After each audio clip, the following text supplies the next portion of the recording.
Mes chers frères et sœurs dans le Seigneur, tozongi lisusu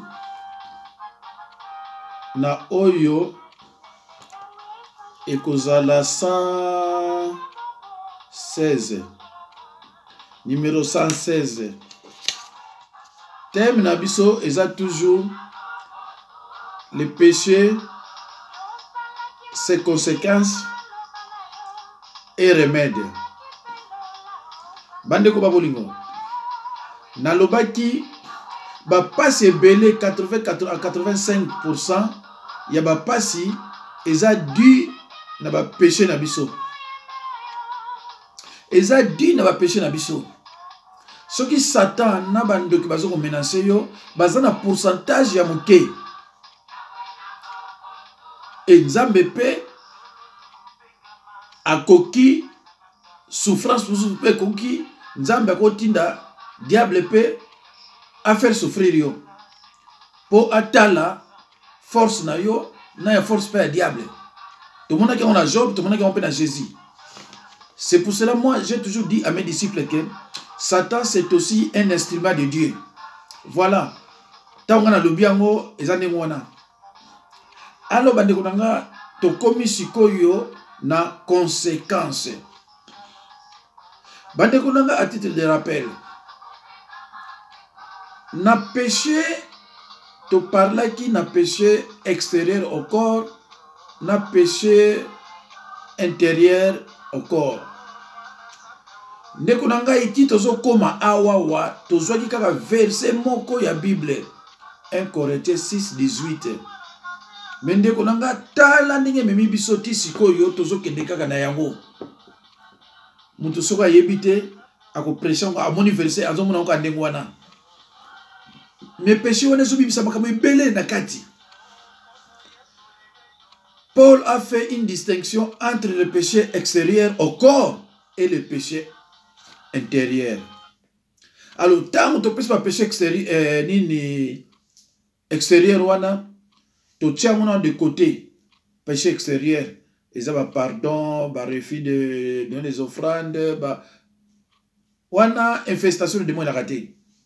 Donc, côté ce qu'on a péché intérieur, oye bomagabiso, oye salagabiso mabe.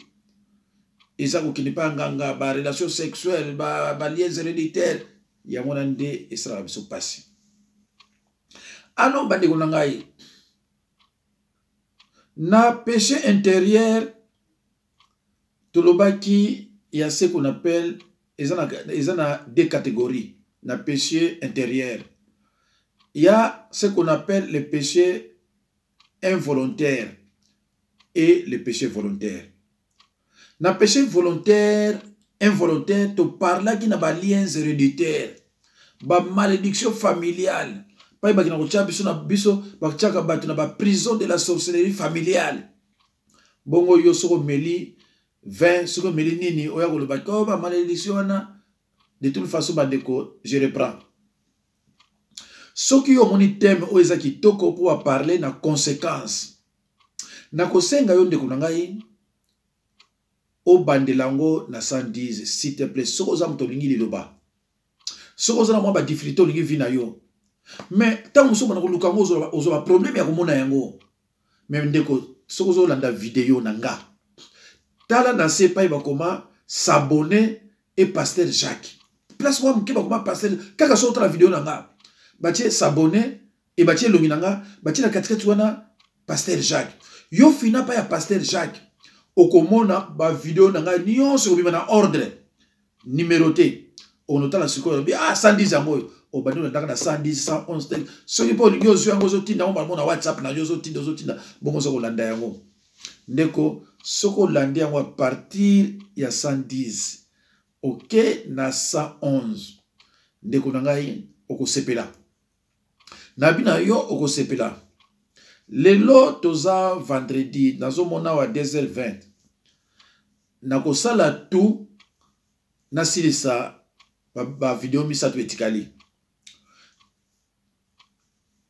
ba video etikali misato na parla na mususu wana nazo parler siko na oyo après confession et repentance mtazo sikisa yango Soki na okoka yango te, bon, na osala yango même so na lamuki na moi, soit na butu ya vendredi. Mais ce qui est vrai que avant samedi na 0h, bokozwa yango. Alors, tant que tolongwaki wana na les liens héréditaires, bon, monaki David azaki victime ya ba liens héréditaires, les liens héréditaires wana ya impudicité et kotaki souti pa mwana na ye Salomon o babotaki na Bathsheba. Donc biloko wana elandaka nde nalobaki dernièrement ke omona moto aza soulard, papa aza soulard, mwana ye pe soulard. Omona l'enfant né du parent divorcé, omona ye pe zekolo ya ka ba côté wana. Donc biloko wana tozo vivre yango lelo. Tozo mona ba famille mosu bazo ba oh singa. Omona ba mosu bakufi 3 fois 3 bato bakufi bazo landana. Omona kuna bato babela bela kaka. Omona kuna bato bazana kaka kolela. Et bongo yonde kunanga oya kolobake ba biloko wana ezoka bana nzambe te. Biloko wana ezoka bana nzambe avant ko mwana nzambe ozokola na yango. Alors Jésus tango ayaki apesa biso autorité ya ko briser biloko nyonso wana. Na pesa bino ba verset ba dekonanga ezana ba vidéo nanga. Je suis parmi ba pasteur oyo ba yebi loba oyo tango azoleka azo pesa toujours ba verset et pas ya bana nzambe po ezana bana nzambe o ba yebi loba bazo fongola ka Biblia bazo landaka ba verset nazo pesa. Alors bandeko nanga surtout bino mutu ba mususu bofanda na ndako ba sataniste ba ila bino ba vérité lokuta baloba na bino bofanda na ndako bokene na église te. Soki dimanche okene na église te zwa mama ya bana kangi kitambala bozwi ba Bible bofanda na ndako bozwi les péchés et les péchés, ses conséquences et remèdes. C'est vrai que bato ebele baninga kolanda le péché te parce que vérité va nini na kati wana. Péché oyo kometaki efongolaki au porte d'entrée. À partir de la porte d'entrée wana Satan sikozo frapper yo. Mais yo siko olingo yo ka péché te. Mais jour yo ko belo ken hôpital et loko liboso ba ndo babati la yo eza Bible. Na moment on a ce pasteur a parlé yo péché au bani ko ba oui au bani ko ndima mais tango santé za bien ozolia ozomela vin bati lo fumbo na makaya na nsafu ozana besoin péché te ozana besoin na moté mais jour yo ke hôpital ndeko na ngai okoma na besoin ya koyeba péché za nini obandi lo bana pasteur ke te na kinaka na mwasi boye na kinaka na nganga na kinai mais tango ozana na santé malamu olingo lo babilo ko na te. Mais ngai bandeko ezapera ndeko mona ba pasteur bazo prêcher sur le péché. Eza rare parce que dans l'église bandimi bakimaka pour na prêcher le péché. Bango balingi na ba prospérité. Bakimi.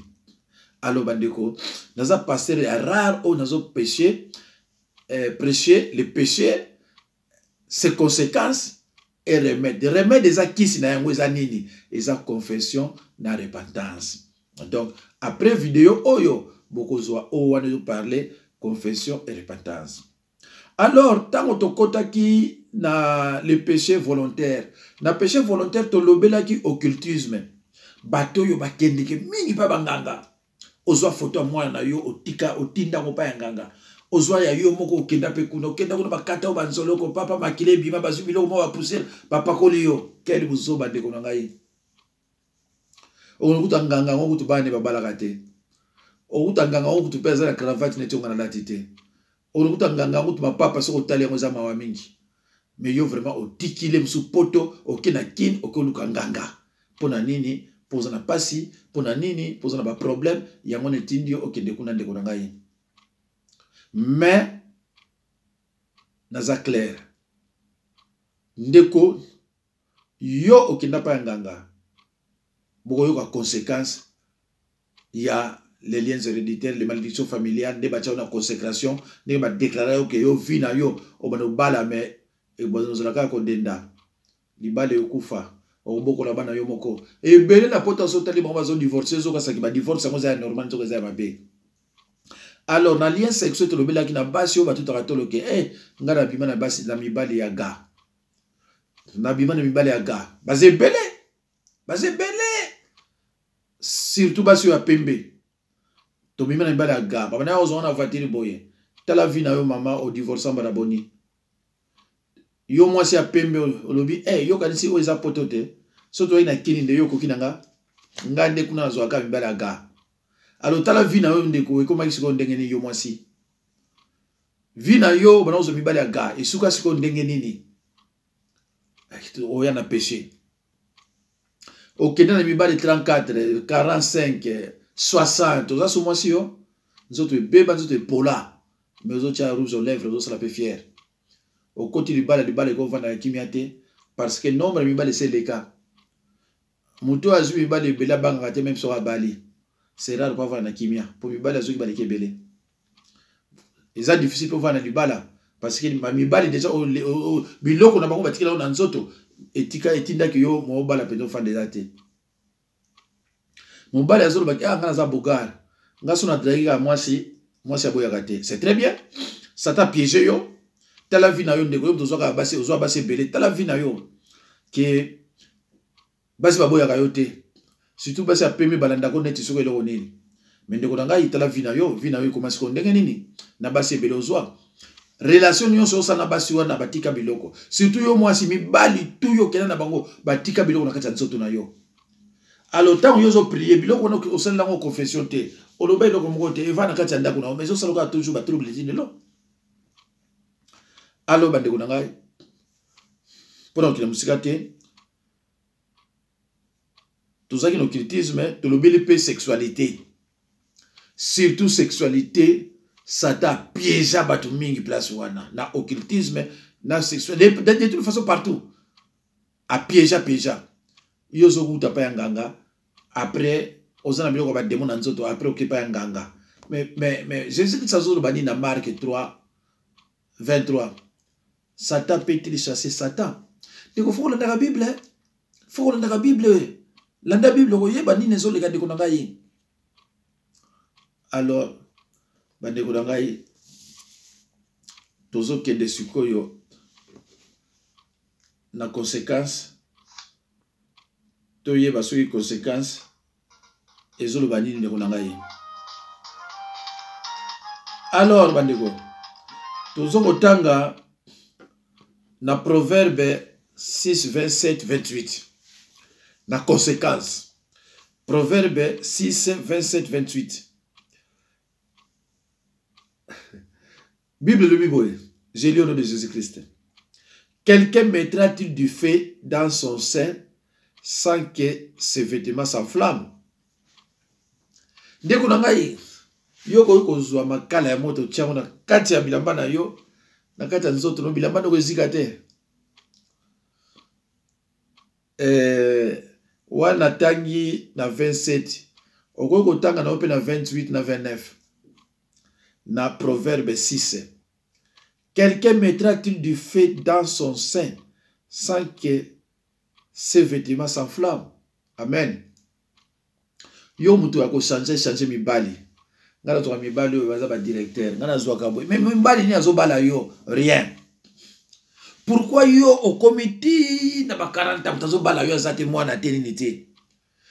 Pourquoi yo komi na ba 36 ans ozokende sikoti bakuta ba 40 ans mwana te? Et le côté mobali asengo adresse et puis ya passé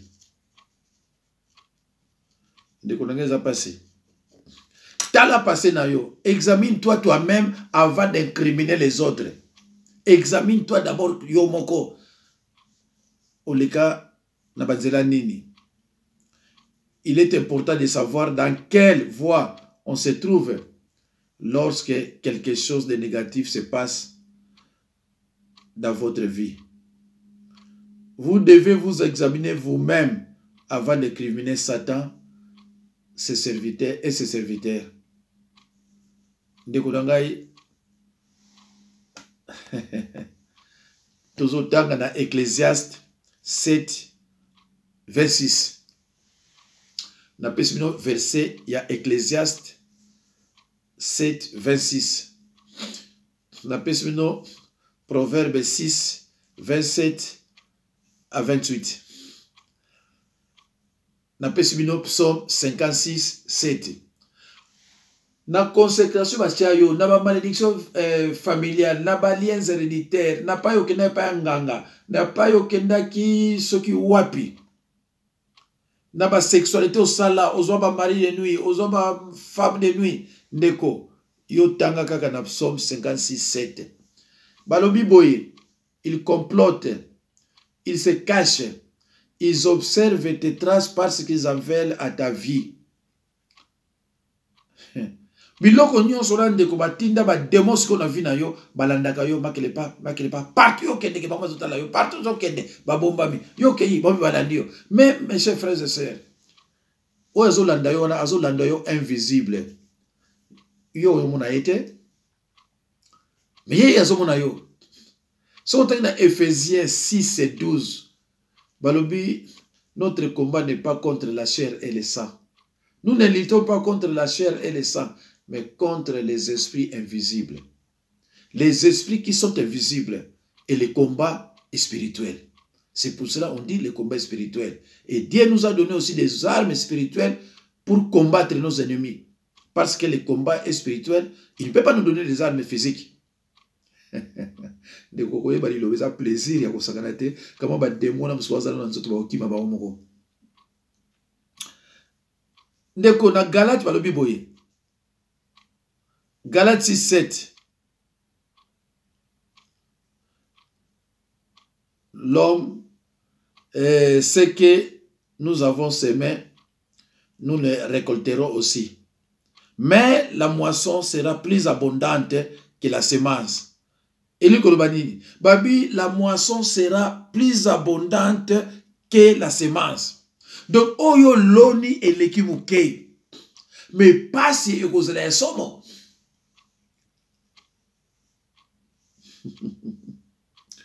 On ne se moque pas de Dieu, car ce qu'un homme aura semé, il le moissonnera aussi.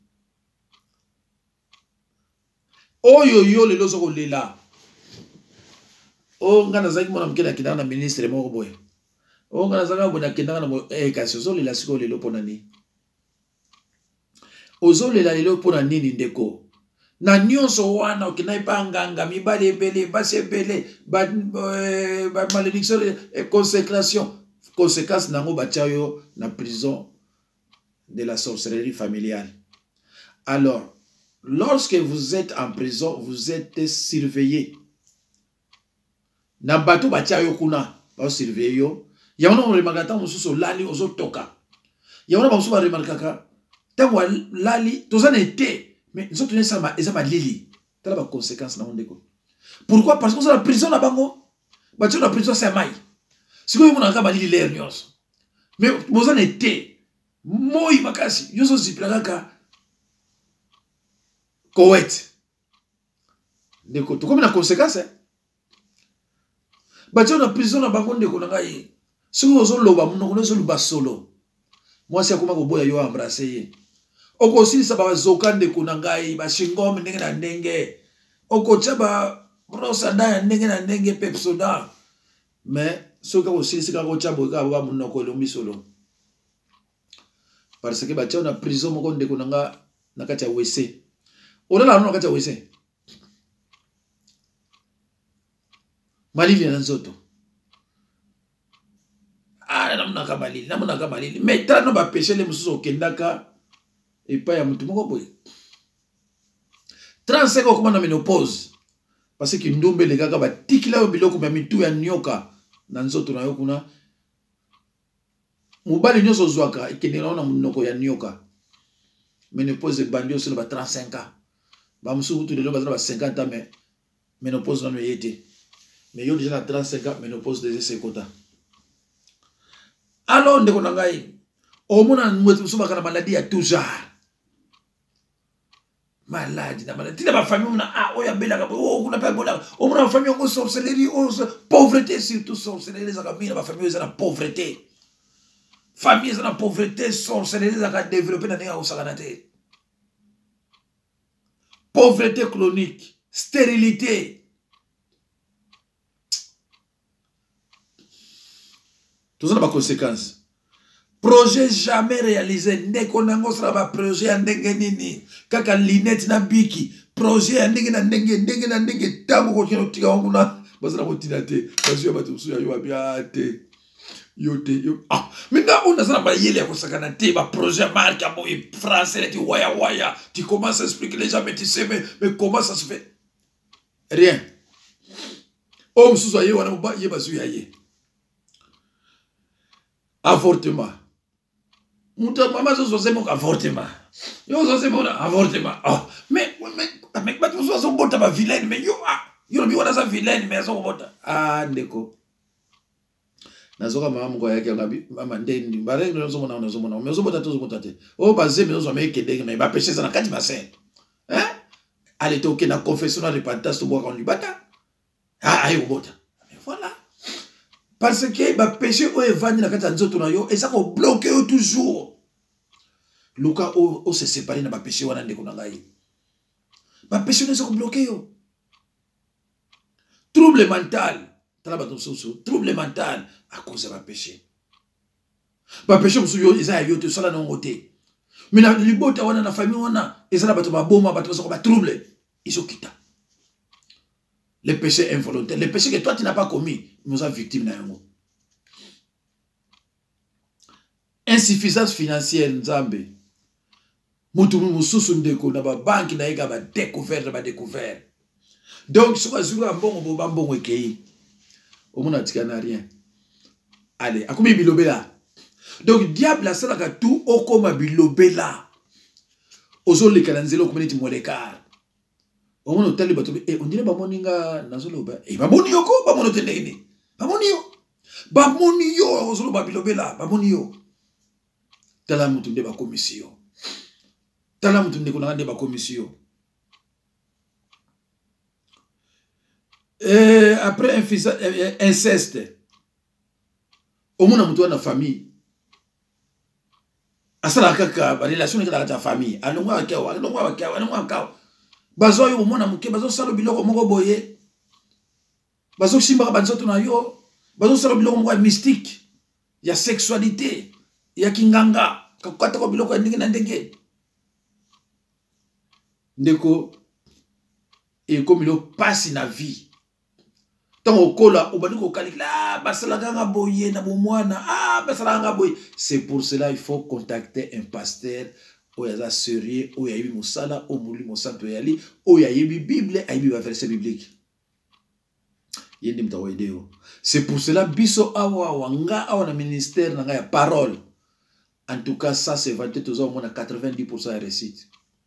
Ce qui n'a expliqué batu nyonso na ba ingrat na ba oyo baza reconnaissant. Ce qui ba leki basera ba témoignage na ola asuste. Mais là on a sepelaka mutu même aza contre nga même akomi contre nga akomi ingrat mais tango akende ka lobaka te tata wana avant ça peut aller loba nzambe na yo ka bango basaka ba témoignage partout ba kendeki mon habité côté loba fanda penza nga so ye pananga un mois pamba faut remarquer que non on a changement mikolo na clôturer un peu ba disciple ba lingi balanda ba seulement pananga o ba délivrance parce que ba tu déjà ba liki trop nazo lemba tala siko na osala matéa oyo to comme déjà sur 3 heures mon écart. Alors, nous allons continuer. Alors, mes chers frères, barrage, incontrôlé, incrédulité, pas de mariage, beauté à n'engenyonso. Mais nga na traba oyo, mais nga beauté ça peut défendre. Mais libali sati. Na obala yo. Na ko bala yo. Aussi li si ba fondé te ya marque na marque. Bible bina Matthieu 10, 36.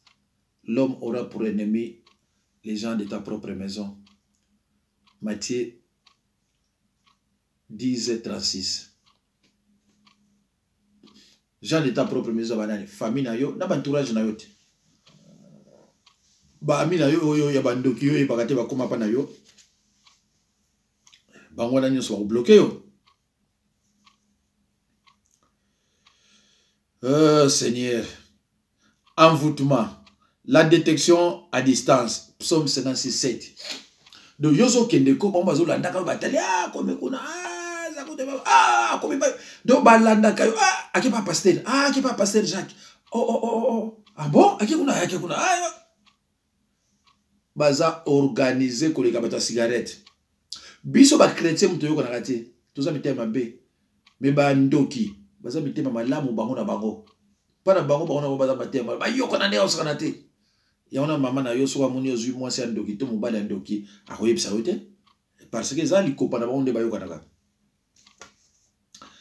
Maladie de trompe, ah surtout maladie de trompe, on a tikeli yango na ba fibrone, ba cancer, ba maladie ya marque na marque, ba diabète, ba tension, surtout attention to le fibrone ko le bate basi ba komuna ba fibrone na ndenge osaka na te fibrone ezo pesa bango tango komuna ba date na ye ba do pese pasi moko ba musuba lelaka parce que ba benganga o ba bela fibrone ba benganga e bela lelaka so komuna période ya barede mais etika pasi ba bengi pita ya pasi eze loko yango mingi ba ndoki ba tshaka bato po bota mingi te soki o beli fibrone pour les casco 3 bana eza pasi à moins que eye la yo tant so si ko bota bana misato yango ye mon appelle calé yo et voilà et soki sikoyo mwana noza fibrone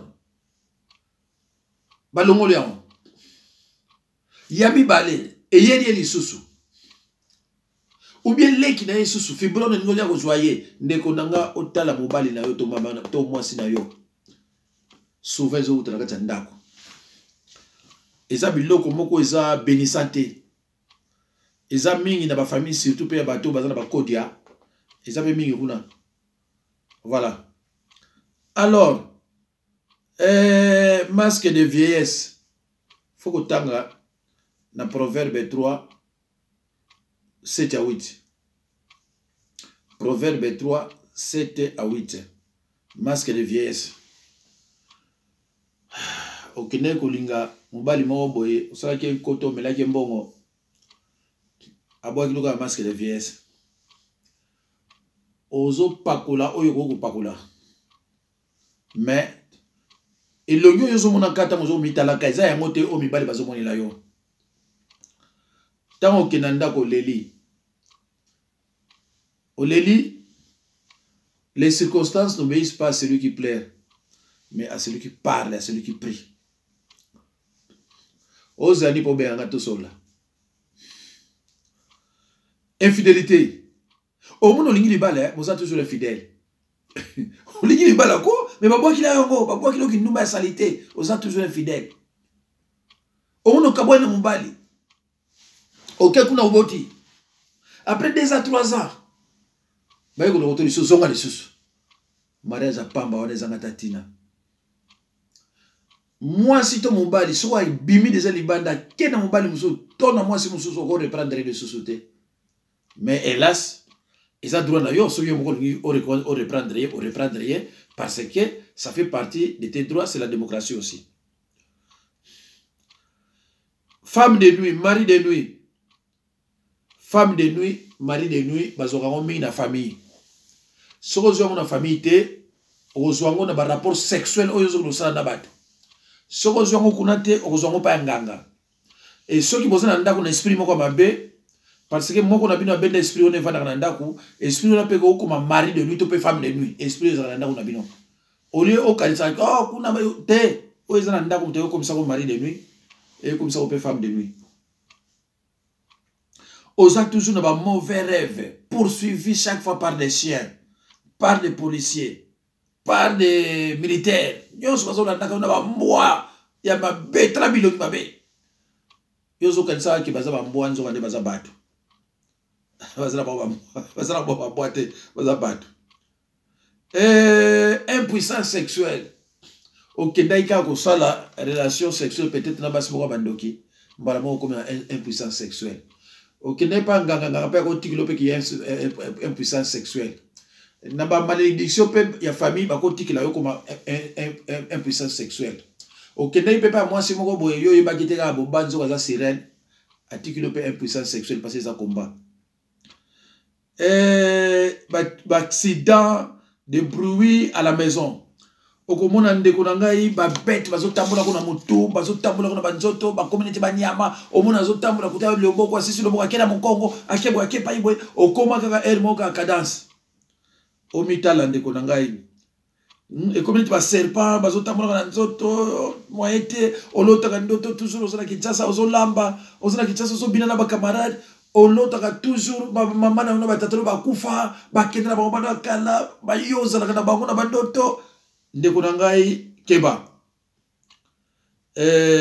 ozana kati ya mobulu sommeil kolala na sommeil kolala na pampamba de mauvais rêves répétés donc vie na yo penza moite nzoto koma yo pe solo au moite bozola na ndako omona ndemusu makolo komi 6 tango la moka potala yango makolo ngo kimi olotaka ndoto kaka ozala na ba forêt ça tient pas tu te retrouves dans la forêt ermoko tango remarqué ozana kati ya fleuve amunene ozako nager tango ndeko nanga biloko nyonso wana ba conséquence ya ba péché et ça ba conséquence ya le péché intérieur. Alors siko yo luka oyeba péché intérieur eza nini oyo totiawa eza ba conséquence ya péché extérieur te eza ba conséquence ya péché intérieur. Péché intérieur faut ezala na jeûne et confession. Matthieu 17 21. Le péché intérieur pose la bien faut qu'il y ait na jeûne et confession tanga na Matthieu 17 21. Matthieu 17 21. Eze le comme sous-souté. Mais ba péché extérieur osa obligé te faut qu'il y ait na jeûne et confession. Okobenga mto seigneur pardon. Et s'il ok na yo na jeûne et confession te mais péché intérieur os obligé de konangai okende na péché okende na jeûne et confession. Matthieu 17 21. Bandeko nazo silisa numéro nanga bozana ngo bandeko nangai 06 51 03 92 soit 92 89 06 51 03 92 89. Allô bandeko, je crois que esili bozela sikoyo confession et repentance les remèdes. Alors bandeko naza fatigué, vraiment naza fatigué, donc tokomi talate toki na 4 heures du matin. Alors lobby nagotia avant samedi 0h nazotia confession et repentance parce que naza na ba disciple o bazo kota délivrance lobby baza je crois 12 bazo kota mo lobby